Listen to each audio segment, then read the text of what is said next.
Using this tool, you can create a rectangle by dragging the mouse between two diagonal corners.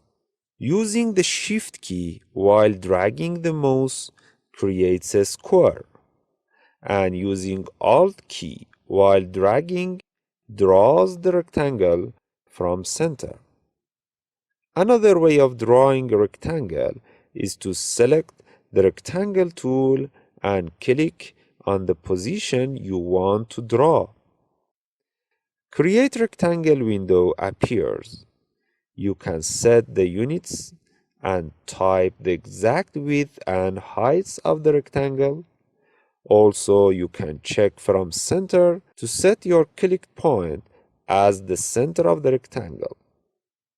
When you draw a shape, commonly a Live Shape Properties panel appears automatically. I explained this panel in Chapter 3, so for now, we ignore it.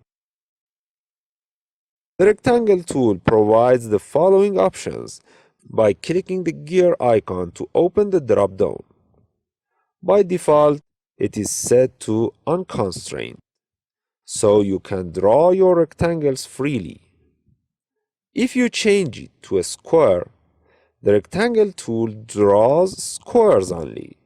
It means width and height will be equal. If you select the fixed size, you can type in the width and height, and now it is like the clicking the point you want to draw.